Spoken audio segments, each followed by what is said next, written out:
بسم اللہ الرحمن الرحیم۔ السلام علیکم ورحمۃ اللہ وبرکاتہ۔ وظائف کا انسائکلوپیڈیا چینل میں خوش آمدید۔ روزانہ کی طرح ایک نئی ویڈیو کے ساتھ میں آپ کی خدمت میں حاضر ہوں۔ میں امید کرتی ہوں کہ میرے تمام بہن بھائی خیریت سے ہوں گے، اور میری اللہ پاک سے دعا ہے کہ میری تمام بہنوں اور بھائیوں کو خیریت سے رکھے۔ پیاری بہنوں اور بھائیوں، شعبان کے بابرکت مہینے کی پہلی جمعرات کا نہایت ہی مجرب عمل لے کر آپ کی خدمت میں حاضر ہوئی ہوں۔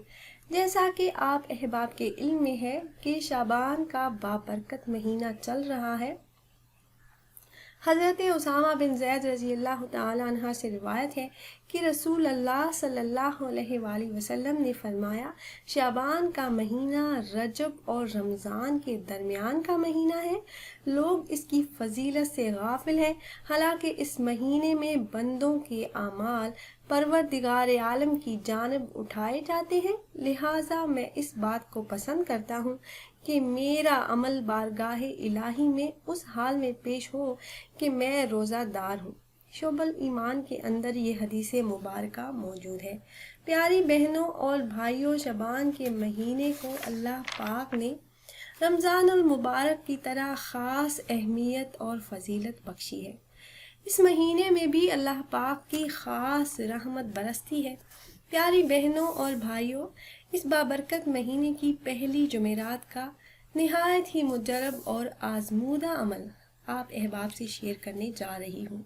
قرآن پاک کی سورہ مبارکہ کا یہ وظیفہ ہے، آپ یہ عمل شعبان کی پہلی جمعرات کو کریں، پھر ہر وہ حاجت اور دعا قبول ہوگی جس کی کبھی زندگی میں آپ نے تمنا کی ہوگی۔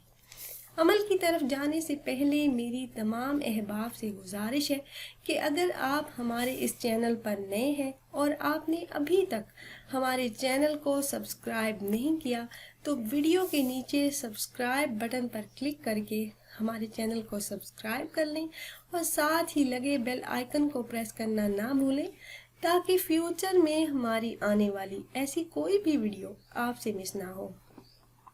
پیاری بہنوں اور بھائیوں، ہمارا چینل وظائف کا انسائکلوپیڈیا کی ہمیشہ سے یہی کوشش رہی ہے کہ ہم روزمرہ زندگی سے متعلق مسائل کے حل کے لیے قرآن و حدیث کی روشنی میں مجرب وظائف آپ سے شیئر کرتے رہیں۔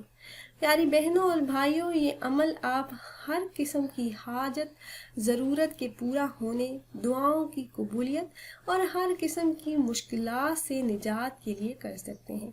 میرے ایسے تمام بہن بھائی جن کی زندگی میں بہت زیادہ مشکلات ہیں، وہ بہت سے وظائف کر چکے ہیں مگر کوئی فائدہ نہیں ہوا، تو اس عمل کو جمعرات کے دن نماز ظہر ادا کرنے کے بعد کریں۔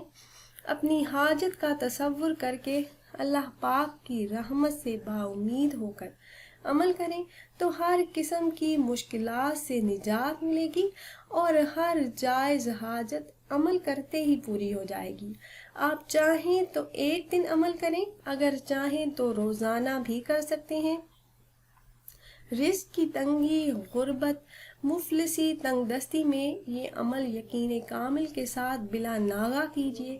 اللہ کے فضل سے رزق کے دروازے کھل جائیں گے، اور اللہ پاک اپنے غیبی خزانوں سے رزق کی دولت عطا فرما دیں گے۔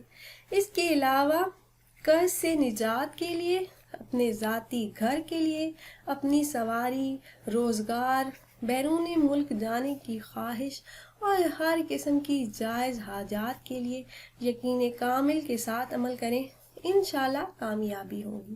عمل کے ساتھ نماز کی پابندی ضرور کیا کریں۔ اللہ پاک قرآن پاک میں ارشاد فرماتے ہیں کہ تم مجھے یاد کرو، میں تمہیں یاد کروں گا۔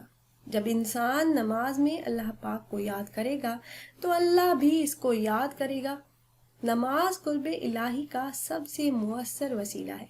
حضور نبی کریم صلی اللہ علیہ وآلہ وسلم نے فرمایا، جب تم میں سے کوئی نماز پڑھتا ہے تو گویا اپنے رب سے چپکے چپکے بات کرتا ہے۔ نماز کی اہمیت کے پیش نظر قیامت کے دن سب سے پہلے نماز کا حساب ہوگا۔